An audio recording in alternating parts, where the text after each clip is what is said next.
Hey everyone, welcome back. It's Amanda from Hookemcreations, and well, the series that we're kicking off today is a little different than normal. I normally do tutorials and how-tos a lot of times here, but I kind of want to do a little bit more behind the scenes. I don't really like showing short clips of how I make things. I like to go into further detail about how I make stuff and hopefully teach somebody a thing or two on how to do X, Y, and Z, or if they have questions about how to do X, Y, and Z, hopefully these videos will help you with that, but also to show you what it's like to be a designer and a creator, rather than just assuming, oh, it's easy for you because of whatever reason being. But I want to actually show the real side of what it's like to be a designer, what it's like to be a creator, the thought process of it, if there's a story behind it, and everything like that. I'm going to back up a little bit. My background is in dance.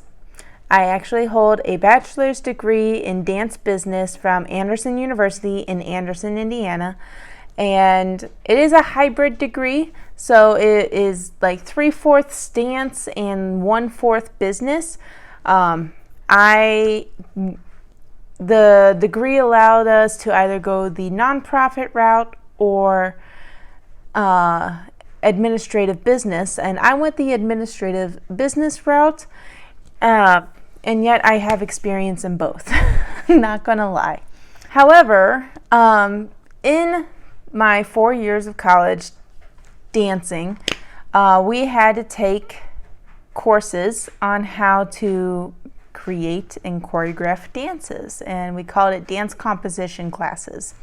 I took, oh gosh, how many? 4 dance composition classes, so 1 for every single year, and then some. We also had student-led concerts that we had to present our pieces and get it approved. Like, we had to go through so many adjudications to get it approved for the show. And it was nerve-wracking. Let me tell you what, it is always nerve-wracking because you want your piece to get in. I can't tell you how many times my pieces have been cut. Actually, I've had 1 piece cut in my 4 years. I didn't do it my freshman year, but I did my sophomore year. It got cut. Junior year and senior year, it made it into the show. So at least I have something. I have some experience. So backing up, so dance composition and dance improv, they taught a lot of tricks and skills and tools on how to create a dance, how to get the inspiration, etc. And I kind of like had a aha moment. I think it was last year. I was stuck in a rut of making all these custom made orders, and I was just like, I'm not happy with just making whatever somebody's telling me how to make it in X, Y, and Z. Even if I am kind of picking it and making it my own in some ways, or modifications or changes because they want me to make this horse look like they're a horse in real life, but in this doll form, which I have done several times, and I love it. Don't get me wrong, I love it. I love doing that kind of stuff. But I was getting burnt out, and I am someone who loves to create and loves to design and make something. So I said to my husband last year, I said, you know what, I'm going to take a break from custom orders because I've been doing it for the last 4 years. I need a break. I need a break from custom orders, and I need to get back to my roots of creating and designing. And he is like, all right, do it. How are you going to do it? And I said, well, YouTube. So here I am starting a YouTube channel. Last year I started a YouTube channel to at least get my name out there a little bit. But now I think I'm ready to actually start showing the design process, telling you guys what the story is, what equipment I'm using, what yarn I'm using, like the real details behind the scenes stuff and the thought process of a designer and what a fiber artist goes through when designing patterns, new stuff, just anything. Because while we like to think that we know the trends are always changing, and you either have to be ahead of it or you can just modify whatever the new trend is and make it your own, put a little twist to it. So while yes, trends are always thriving and there's always creators out there, it always depends on who you're following as a creator, who you're following as a creator. If you're into amigurumis, then obviously you'll follow the amigurumi trends with the chunky parfait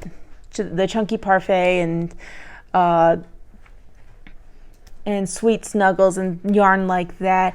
If you are following knitters, you're really into superwash merino and hand-dyed yarns and DK weight hand-dyed yarns. Let me get that straight. Unless you're a sock knitter, then you fingering weight to sock weight yarn, and so on and so forth. And for a lot of people, like right now, the hexagardies and the crop tops are really big in the garment wearing, crocheting and knitting world. So it really varies from who you're following and what you like to make as a crocheter and knitter. I am both. I follow all different types of knitters and crocheters in and out of the United States, and I try to make things my own, but I'm also still learning. I want this also to be a learning opportunity for myself. I want to push myself as a fiber artist, so that's why I'm also doing this YouTube channel, is to push myself as a fiber artist and push my skill sets. So starting this month, I am going to be starting some mini series each month about what I am making, how it's being made, all the tools and the equipment that I will be using. And then at the end of the series, I'm going to have like a conclusion video of how I made, how the process went, and if I were to make it again, would I do anything differently? How would I go about doing X, Y, and Z? Things like that. I know I say X, Y, and Z a lot. Just bear with me, okay? Bear with me. So the first week is usually like the inspiration of the project, or there might be a small story behind it because it may have been an inspiration from my past or an experience that I encountered at some point in my life. The next week will usually be the yarn and the equipment I will be using for said project. Again, I am a crocheter and a knitter, but I also have circular knitting machines. So who knows? There might be some circular knitting involved. I mean, this project will involve circular knitting, obviously. And then the next thing will be the process of said project. Like I will probably it'll be kind of like a diary at that point. On week 3 will be more like a diary entries and like going, like literally like my mind going all over the place. Like what am I thinking? What's going on? Something's not working, and how to put the pieces together and such. Like you're going to see all of that. And then the last week will be the conclusion, getting the project finished. Hopefully finished. If it doesn't get finished, then I will at that point be like, you know what, this needs to go into the whip pile and just stay there for however long I feel like it. So to start off this little series, I have yet to come up with a name for this series. I feel like it's like a dissertation in some ways. Like, I mean, I'm slowly getting my PhDs, projects half done. No, okay. This first project, the inspiration comes from actually TikTok. So I follow several quilters. I follow crafters in general. in general. I follow crafters in general. And I saw somebody make a puff quilt, and I sat there and went, I wonder, can I make that with the Addi knitting machine?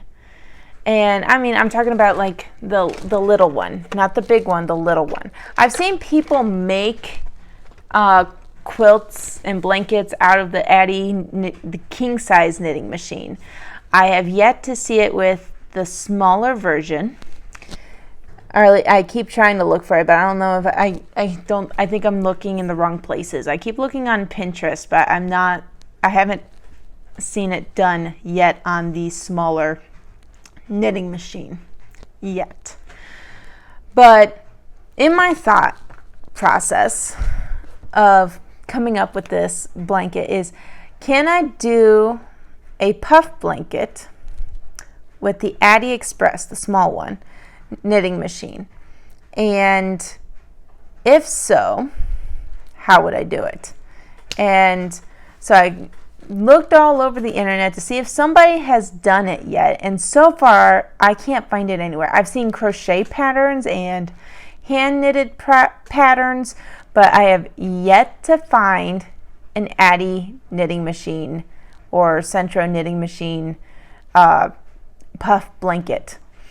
So that is what we're going to do. We are going to attempt to make a scrap blanket, a scrap puff blanket. So I'm using scrap yarn. All the material is going to be in my house, which will be a great way because we're supposed to be moving soon. We're a military family, so we're supposed to gear up and move here some point in like the next 6 to 8 months.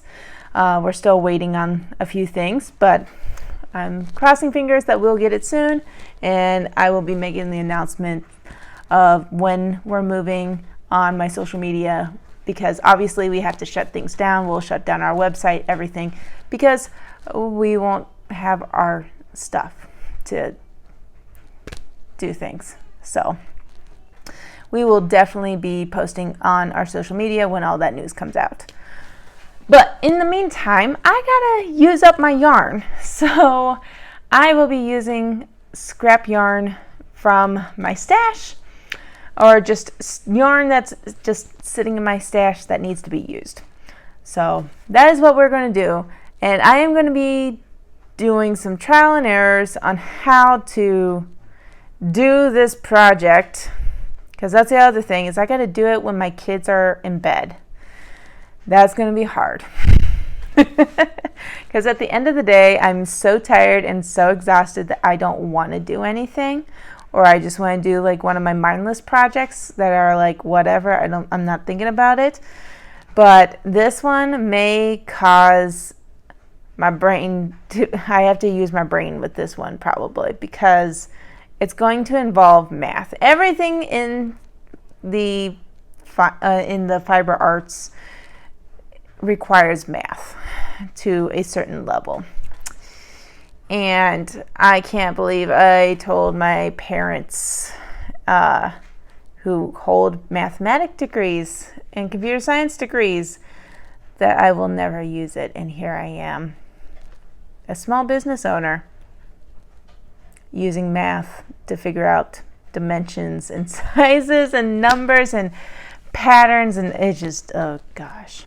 So we will be embarking on this journey. I will definitely be sharing with you in the next video of what yarn I'm going to be using. Heck, we might even do a little yarn shopping. It's called going into my room and collecting whatever yarn is there on my bookshelves and just using it. I am certain that it's only going to be like a lapgan size blanket. It's not going to be super huge, because I don't have a whole lot of time to make this and get all the editing done and get it ready for you guys to see it in a certain amount of time. So yeah, that is pretty much it. So if you want to follow along on my journey, Be sure to like and subscribe and drop a comment of what projects you would like to see me do, maybe in future mini-series. I already have the mini-series for the rest of this year planned out for the most part. I also don't mind doing like a little backup, having a backup project here or there, who knows, or even if it's just like testing a pattern out. I am open to those suggestions as well, because I enjoy testing out patterns for other fiber artists as well. So if you, so yeah, if there's a pattern you want me to try out and share my experience on YouTube, drop it in the comments. Also, we have a Buy Me a Coffee or a Ko-fi down in the description below if you want to help us out financially. And until next time, happy crafting, and I hope you join us on this little adventure of me making things and seeing the behind the scenes of what it's like to be a content creator or fiber artist who designs for a living. So, and I'll see you next week. Bye.